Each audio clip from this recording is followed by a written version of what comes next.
and welcome to another Melta podcast. Today with me is Jason Chang. He's a fellow teacher who is located now in Austria. And so we are looking for a very interesting podcast. Hi, Jason.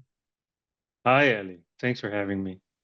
You're always welcome. Okay, Jason. Usually I start with a very short introduction, but the main question which I always ask everyone is away from teaching and let's say the professional life, who are you? So I was born in Hong Kong.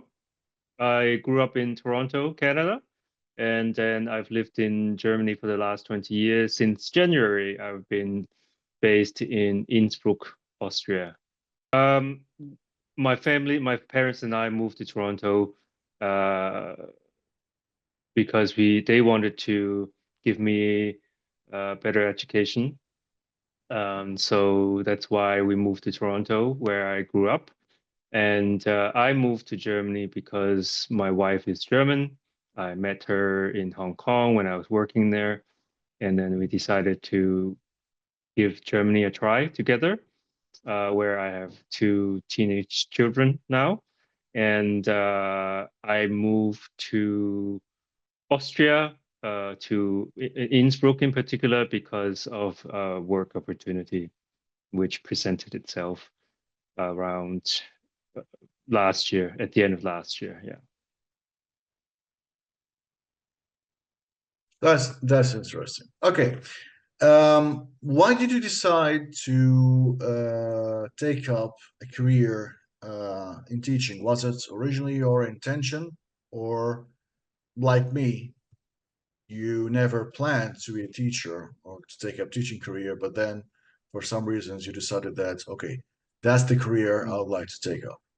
Originally, I worked in the film industry in Toronto and in Hong Kong. So that was not really what I planned to do, but I guess it was always in the cards because I have to give you a little context. I am Chinese. I have a Chinese name, and my Chinese name, loosely translated, means educational. So I never liked my name when I was a child in Hong Kong because I was always made fun of. It's a funny name. And then, but now thinking back, maybe it was always in the cards for me to be a teacher, to be in education. So what happened was I was working in the film industry in Hong Kong at the time, and unfortunately, bird flu happened, and all the productions were shut down. And I needed to find a way to make a living, and one thing led to another, and I ended up teaching English without much educational experience in this area. And when I moved from Hong Kong to Germany, uh, I decided to have a career change. And then that's when I decided to um, get qualified, get educated in this area so I can do this job properly. So it wasn't on your agenda before. Not really. Not before I moved to Germany. Yeah. After I moved here, I decided to then really um I decided for this career, I think consciously. Yeah. Okay, and since you lived in several countries, Hmm. China, Canada, Germany, and now Austria, have you noticed some differences in teaching methods, or were they Definitely. just the basic? Okay, would you like to share some differences? Sure.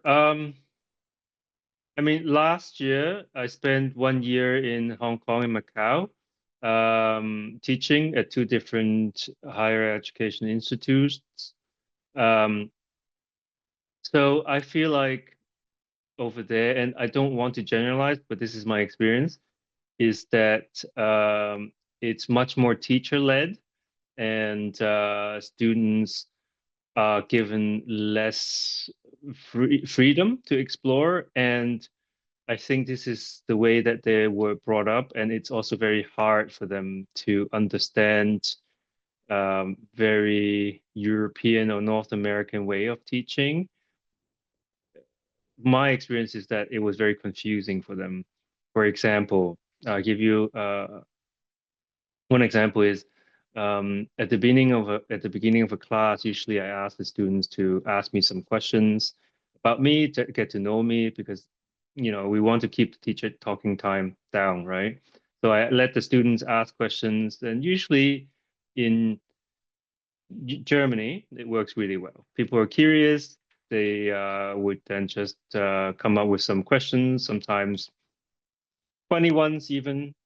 Um, but in Asia or in Hong Kong or Macau, when I tried this, it was very difficult for the students to understand what I wanted them to do. And they would ask me, so what questions should we ask?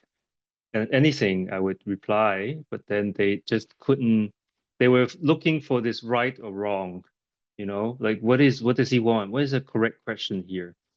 And so once somebody started to ask me, so Mr. Chen or Dr. Chen, what is your favorite color? And then the rest of the class would then follow this format. What is your favorite car? What is your favorite movie? And so on. There wasn't much variety in their questions. I think it has a lot to do with they're used to a certain way of teaching and learning, which is not necessarily bad, just very different. And that took me by surprise, even though I spent my formative years in Hong Kong.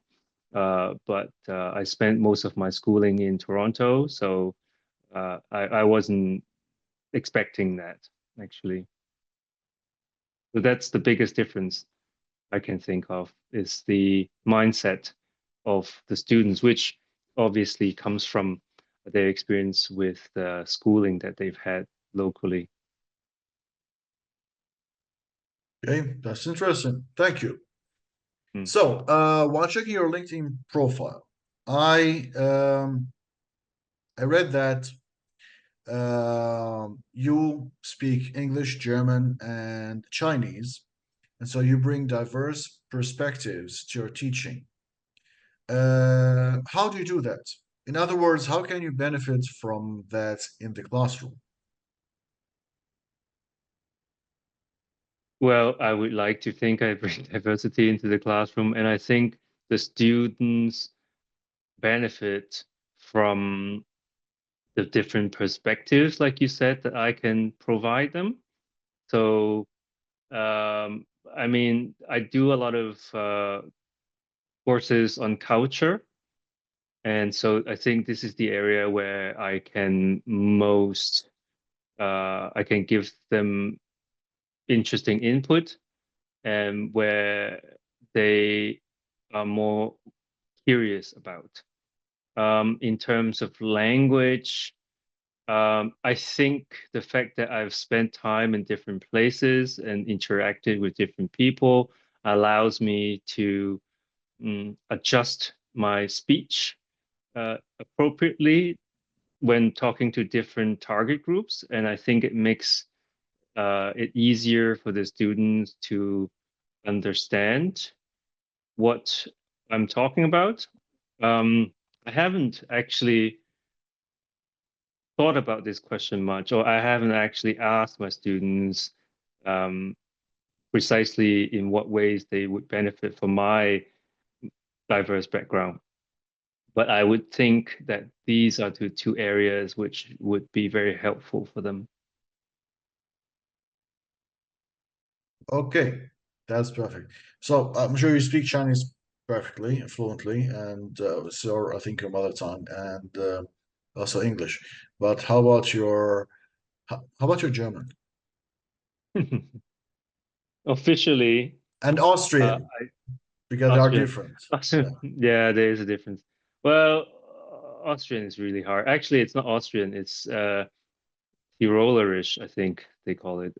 So I'm having a hard time sometimes understanding the dialect in Austria, in Innsbruck. German, officially, I just passed this. I think it was the reading unit of or the listening unit of C1 of the Goethe. certificate. I did the whole B2 a few years ago. So officially, I mean, I can function, but as they say in Germany, it's not verhandlungssicher. It's not business fluent. So Yeah, tell me about German. Yeah, I stopped learning it. I gave up. mm, Yeah, at least for the time being. Okay, now, um, today we have a trend called ChatGPT. And we have had, I've lost the count of how many seminars and workshops we have had about ChatGPT. And even in Melta, we have had several podcasts about ChatGPT. The first question, this is the first question, and mm. it will be followed by other questions. Do you use ChatGPT? Yes, I use ChatGPT in my classrooms and personally for my own work, for my own writing. Of course, I do. Now, the question is, do you really think that ChatGPT can help teachers or it just turn them into lazy teachers, considering that it almost does the whole job. It makes the plan, makes everything. It tries everything and prepares all the exercises for the teacher, and the teacher will only have to bring this plan to the classroom and follow the steps. Some people say it's not good for teachers, for real teachers. It's good for those who are making their very first steps in teaching because it does everything for them. From your perspective, do you think, as I said, ChatGPT is really helpful or it makes us as teachers lazy? Well, first of all, I think um, it doesn't make us lazy. Um, I see ChatGPT like I see any other tool that I use for work. If you do maths, you use a calculator. Um, and if you teach, a lot of times you would use a textbook. And the things that you can use ChatGPT or AI for, I think it's similar to what you would get from a textbook. So the teacher does the plan, like you said, on ChatGPT, takes that to the class, and then he or she or they implement this plan, much like you would with a textbook. Now, um, I think it frees us up uh, to come up with creative ways to bring the message across, to bring the content alive. And I think this is what teachers are supposed to do, not necessarily just go from unit to unit, page to page, chapter to chapter, and read off the page. So a good teacher, in my opinion, is somebody who can bring the content alive and bring relevance to the lives of the students. And I believe this is the most important thing a teacher can do, and AI cannot, at least not at the moment. And to be very honest with you, I think that this discussion, this continuing discussion on AI and teaching and language teaching in particular, I find it to be perhaps this might be controversial, this view, but I find it to be a little bit farcical in that I don't know why we are discussing this because it is here to stay. It is a tool, much like the calculator or the abacus before the calculator. We are living with this, and there's not much really to discuss. Maybe workshops which tell us which new app, which new tool is useful could be interesting, but to discuss this further on the legitimacy and how long it will stay or whether should we be using this is not the question I like to waste my time on. Not that your question was a waste of my time for me, but in general, I find that it's kind of senseless to be continuing this debate on whether we should use AI. I think the teachers who don't integrate AI into their teaching will not be teaching for too much longer. That's what I think. Yeah. And to again answer your question, to recap, no, I don't think it makes us lazy. I think it could potentially free up our creativity to make our lessons more interesting and to be able to relate the content better to the students. Well, I'll tell a secret, but don't tell anyone. I use it. Mhm. Okay. Mm. Okay. But it's like something some people say that mobile phones made our memories worse. Before we used to memorize the phone numbers here, and now we don't remember them. Or the calculator made us worse at math because the calculator would do everything for us. That's why we always have people, especially old school, who are against this chat GPT. Maybe Mm. because they don't know how to use it, so they are against it, or they are against technology in general.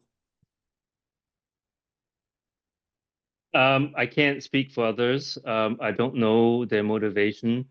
I can only speak for myself, is that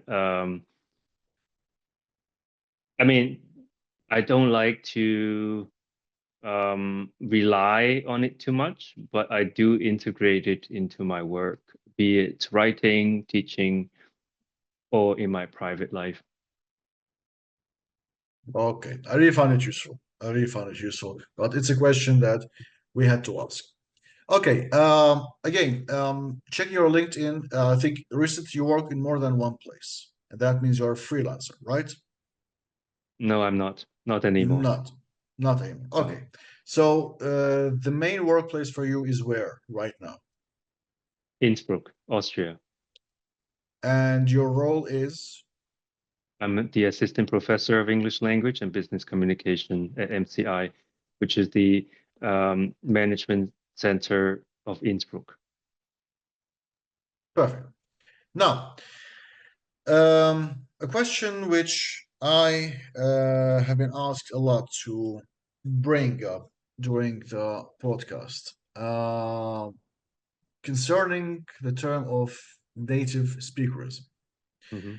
Now, I'd like to ask about your policy in the workplace regarding native speakerism. Do you give, well, not you as Jason, but I'm talking about the management in the place where you work. Do you give opportunities to non-native speakers to be a part of your school or the center? Or native speakers are the priority, are always the priority when it comes to hiring, even if they are not teachers? Because you know, from your experience, I'm sure you know that there's difference between being a native speaker and being a teacher. Being a native speaker doesn't mean you necessarily can teach. So, what's your policy in the place where you work right now? Well, I'm not speaking on behalf of MCI, obviously, but it's a very diverse workplace, and we have people from different countries working, teaching in English. A lot of our degrees are taught completely in English, so I don't really believe that there's an issue there. Um, However, I do know what you're talking about in terms of native speakerism, because in my doctorate dissertation, I specifically talked about the treatment or the issues of justice regarding non-native English-speaking teachers. This is actually my doctoral thesis at the University of Glasgow. So, are there issues with this? Yes, I believe there are. I mean, look, the point that we are still using the term native speaker is on its own problematic, because the definition of what makes a person native or non-native is um, quite gray. And I've been on both sides of the divide. Um, Are there issues with this? Yes. But I think at the end of the day, it is up to the individual to continuously improve their qualifications so that this barrier would be broken by black and white qualifications. So by that I mean, if you looked at my profile, you have seen I had been hired by the University of Regensburg before. I worked there for a couple of years on a short-term contract. I was also hired by the Catholic University of Eichstätt Ingolstadt, and so um, did they think that I was not qualified for the job? I hope not. I mean, I think that's the reason why they hired me because they thought I was qualified enough.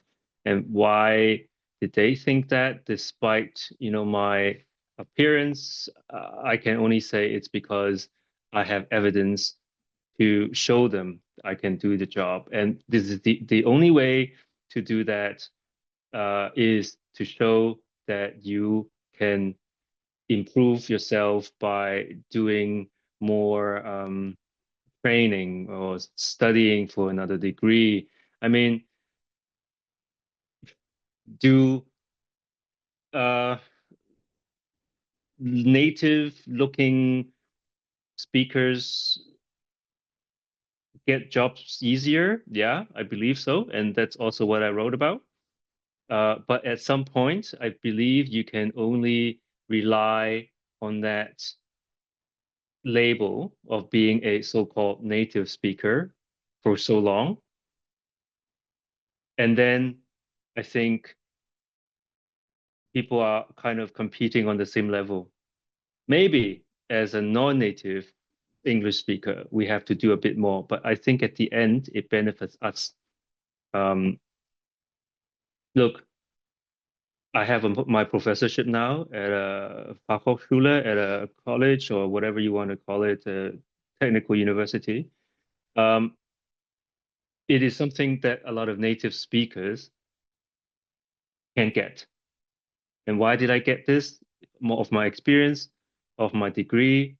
And yeah, I mean, yes, we could, as native speakers, keep, I don't want to say complaining, but we could keep raising these issues. And I think we should. And that's why I chose this topic for my doctoral dissertation. But we have to better ourselves. We have to better ourselves more so than the so-called native speakers who can rely on their background. Yeah. So to again, sorry, I kind of got off topic. To answer your question, No, no, yes, it's are there? totally fine, totally fine. That's why we raise this topic because Mhm. we want our voices to be heard, not Yeah, I only. mean, Yeah. are there issues? Yes. I mean, just the name itself is problematic, like I said. Um, Are they getting better? No, I don't think so. Because if you look around on job advertisements, even in Germany, a lot of times, I mean, mostly it says still native speaker. And also, to make it worse, it also specifically a lot of times asks for British or American English speakers, which I find to be completely absurd because the concept of world Englishes does not seem to have um, been part of their consideration in the German context, even though it should have been many years ago. I mean, English is, and then, there's the ownership, the problem of ownership of English, right? Like it's not owned by a certain group of people anymore. We are all using English is the lingua franca, as you might be well aware. So if there is native, then this is non-native. And something also I write about is, if you look in the world of plants or animals, usually the non-native species is viewed as the invasive species, right? The native are the ones that should be in the lake or in the forest, and then here comes the non-native species, which is invasive to the environment, and there's a negative connotation to this label, right? So that's why, I really try. Maybe this is a very good way to push my agenda, is for people to stop using the the term non-native, perhaps international English language speaking person, or why do we have to define native and non-native? Why can we not just define on the ability of using the language, right? Or qualified or not qualified English teachers. I think that's something I think is more fair. And so, but for the time being, for the non-native English speaking teachers like myself and you, um, I think the best way forward, until everything has changed, which I don't think it ever will, is to improve ourselves. And I strongly believe this would help us in our careers. I mean, look, I'm where I wanted to be 20 years ago. I don't really actually have to study anymore, and yet I'm actually in the middle. I'm in the second year of my second master's, which is a degree specifically tailored for the area of English language assessment at the University of Cambridge. Now, I'm doing this for my career, but I'm also doing this because of interest, because I have been an oral examiner for IELTS and Cambridge CAE for a number of years, and I would like to understand what goes on behind the scene, not as a practitioner, but as somebody who could potentially come up with the exams, um, or assess how valid the exams are, right? So, I mean, if you just don't do anything, then I don't think anything good would happen to your career. So I really believe that as non-native English speakers or teachers, we should improve ourselves. This is the only way forward. And that's what we're actually doing. Okay, so the last question in the last 5 minutes. You are a lecturer, right? Sure. And a teacher. Hmm. Now, do you think there's difference between a lecturer and a teacher? If yes, what's the difference? Honestly, no, I don't believe there's a difference. I mean, officially, I'm an assistant prof, but people call me lecturer, instructor, teacher. I don't care. I really don't, because at the end of the day, I'm someone who gets in front of a class and teaches and help students with language and communications, and that's what I do. The title is irrelevant. I mean, it helps if you want to rent a flat in Innsbruck. I've learned, Professor Dr. Chen is much better for the landlord than Mr. Chen. Yeah, that I learned. But other than that, no, I think it's the same. I think um, we're doing the same job. We're communicating with people. We're connecting with people. We're connecting with young minds, older minds, people from different walks of life. And I don't really see a difference between a teacher and a lecturer and a professor. Well, I'm No. not talking about the title. I'm talking about the duties inside the classroom. Some people say that lecturer, being a lecturer during the lecture itself, you are the center. Mm. It's teacher or lecturer based or centered, while as a teacher, it's student centered. Some people say that there's a Mm. difference. I don't really see that. Maybe it's my personal style. Even when I so-called lecture, I'm not the center. I always put the students in the center. Uh, I think the idea of holding a lecture is very old school. It's, for me, not very interesting. So I'm a very student-centered teacher, lecturer, whatever you want to call me. So for me, there isn't much of a difference because I think of my own personal teaching style, but I think there are people who are still holding on to these archaic beliefs. Um, but personally, for me, there really isn't a difference. It's just semantics. Well, I recommend you should receive Melta News. There was an article which I wrote, I think, uh, 2 issues before. I recommend you to read them, to read it. Okay. So it's about this All right. topic. Okay, All right. so one last word from you before we wrap everything up. Mm-hmm. Would you like to say something? Yeah, thanks for having me again. And I've been a member of Melta for a number of years, and I think this is a really good organization for teachers, lecturers in the area to come together to learn from each other. And like I said, I think we should work towards a better working environment for all of us, not just a certain group of teachers, but I think it's a collective thing that we're doing here. So that's all I have to say. I hope soon we can see you face to face in Munich. It's not very far, you know. So we Yeah, I hope know we it's two see you hours. in our one of our workshops one day. Excellent. Yeah, cool. Yeah. So, Jason, thank you very much. It was really nice to have a podcast with you. You know, unfortunately, when you started getting like feeling more comfortable with the podcast, it's the time when we have Mm. to finish it. So, thank you again for this podcast. And so, my dear viewers and listeners, you're going to have, as always, you will see this podcast in two versions, as a video version and as an audio version for those who are more interested in listening on Melta podcast channel and on my own channel, which is Teachers Lounge. So thank you very much and see you later in another podcast.